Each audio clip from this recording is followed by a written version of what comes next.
తెలంగాణ రాష్ట్ర అవతరణ సందర్భంగా ఉద్యమాల్లో పాల్గొన్నటువంటి కొన్ని వందల మంది కేసులకు వెళ్ళారు, జైళ్ళకి వెళ్ళారు.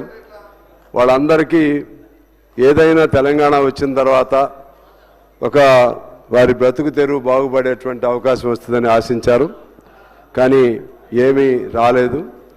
ఈ కొత్త ప్రభుత్వం వచ్చిన తర్వాత ఆనాడు ఉద్యమంలో పాల్గొన్న వాళ్ళందరికీ 250 గజాలు చొప్పున ఏర్పాటు చేసి ఇళ్ళు ఏర్పాటు చేస్తామని హామీ ఇచ్చారు.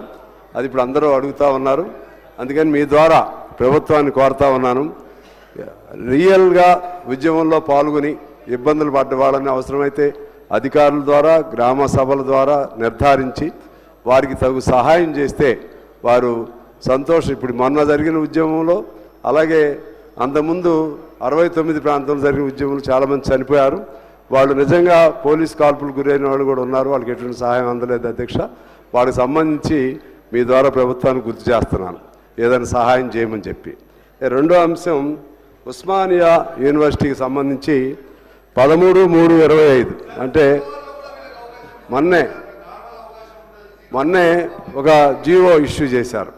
ఆ జీవో ఏమిటంటే, ఆ ఉస్మానియా యూనివర్సిటీ పరిధిలో విద్యార్థులు కానీ లేకపోతే మరెవరు కానీ ఏదైనా సరే ఆందోళనలు, ధర్నాలు చేయకూడదు, స్లోగన్స్ కూడా ఇవ్వకూడదు, ఇంకా 2-3 అంశాలు పెట్టారు అధ్యక్ష.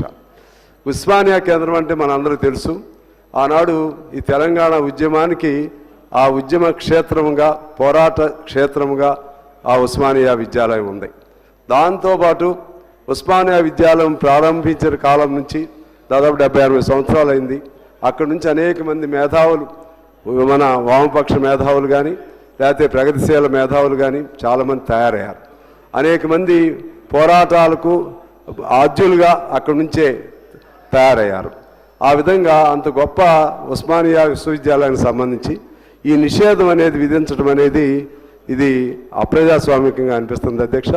అందువలన ఏదైనా అక్కడ ఇబ్బంది ఉండి దాని రన్నింగ్ సంబంధించి, విద్యాలయ నిర్వహణకు సంబంధించి ఎటువంటి ఇబ్బందులైనా ఉంటే ఒక సమిష్టిగా అక్కడ విద్యార్థులతోనూ, విద్యార్థి నాయకులు, సంఘాలతోనూ, అలాగే ఫ్యాకల్టీ సభ్యులు, అలాగే వైస్ ఛాన్సలర్, ఇంకా ఇతర సంబంధిత ఆ స్థానిక ప్రజాప్రతినిధులు కూర్చుని ఈ అంశాల్లో విశ్వవిద్యాలయం నడపడానికి ఇబ్బందిగా ఉంది, ఇవి చేయొద్దు అని చెప్పాలి తప్పితే ధర్నాలు చేయకూడదు, స్లోగన్స్ ఇవ్వకూడదు అనేది అది కరెక్ట్ కాదనేది నేను మీ ద్వారా ప్రభుత్వానికి తెలియజేయాలని నేను భావిస్తున్నాను.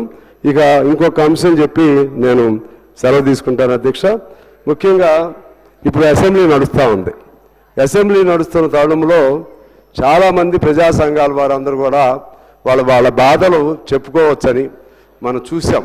ఇందిరా పార్కు దగ్గర ధర్నాలు నిషేధిస్తే అక్కడ మళ్ళీ ధర్నాలు చేసే విధంగా ఆనాడు పోరాటాలు చేసి తిరిగి కేంద్రం మన కోర్టు నుంచి కూడా తెచ్చుకుని ధర్నా కేంద్రాలని తిరిగి అనుమతించే విధంగా తెచ్చుకోవడం జరిగింది అనుమతి. అయితే ఇప్పుడు చాలా మరి ఎట్లా జరుగుతుందో తెలియదు కానీ ఎటువంటి పర్మిషన్లు ఇవ్వట్లేదు అధ్యక్ష. అసెంబ్లీ జరిగినప్పుడు వాళ్ళు ఏదన్నా ఉద్యమం చేసుకుంటే ఆ ద్వారా ఇక్కడి నుంచి ఏదన్నా కబురు ఇక్కడ ప్రభుత్వానికి అందుతుందని ఆశ, అదేదో అయ్యిద్దనేది కాదు కానీ అదొక ఆశ.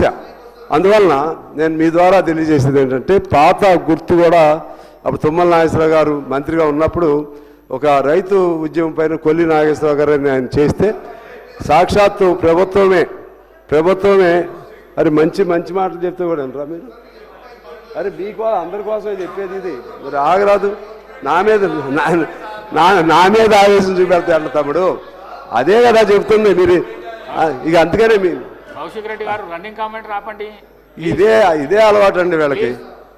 మంచి ఏం చెప్తున్నారో తెలియదు, వాళ్ళకి వ్యతిరేకంగా ఏం చెప్తున్నారో తెలియదు, వాళ్ళకి అనుకూలం ఏం చెప్తున్నారో తెలియదు. మనం ఏం చేయాలి? అందువలన చెప్పండి సార్, మీరు మీకు కనీసం తెలియదండి మీకు. నేను చెప్పింది ఏంటండి, ఇప్పుడు నేను చెప్పింది మంచి ఆలోచన చెప్తుంటే అధ్యక్ష నేను ఏమంటున్నానంటే 2014 పూర్వం ఏ ధర్నాలు చేసుకున్నా ప్రభుత్వాలే మంత్రులను కూడా పంపించి వాళ్ళకి ఏదైనా ఒక హామీ ఇప్పించేటువంటి ఒక సాంప్రదాయం ఉండేది అధ్యక్ష. అందువలన ఇవాళ తెలంగాణలో మరలా కాంగ్రెస్ ప్రభుత్వం వచ్చిన తర్వాత మళ్ళీ పాత వరవడి రావాలని చెప్పి మీ ద్వారా నేను కోరుతున్నాను. వాళ్ళేమి ఇప్పుడు మహిళలు ఉద్యమం చేయాలనుకుంటారు, వాళ్ళేమి తుపాకులు ఉండవు, లేకపోతే ఇంకేదో ఇబ్బందులు పెట్టరు. అందువలన మీ ద్వారా నేను కోరేది 2014 పూర్వం ఎలా ఉందో ఆ విధంగా ఆయా సంఘాలు వాళ్ళకు సంబంధించిన బాధలు చెప్పుకునే అవకాశాన్ని ఇవ్వాలని, పోలీసులు అనుచితంగా ఇష్టారాజ్యంగా గ్రామాల్లోనే ఈ అసెంబ్లీ జరిగే టైంలో ఊరేగింపని అంటే చాలు అరెస్టులు చేయటాలు లాంటి పద్ధతులు పోవాలని చెప్పి మీ ద్వారా ప్రభుత్వానికి తెలియజేస్తా ఉన్నాను అధ్యక్ష. గౌరవ సభ్యుల యొక్క విషయాలన్నీ పరిగణలోకి తీసుకోవడం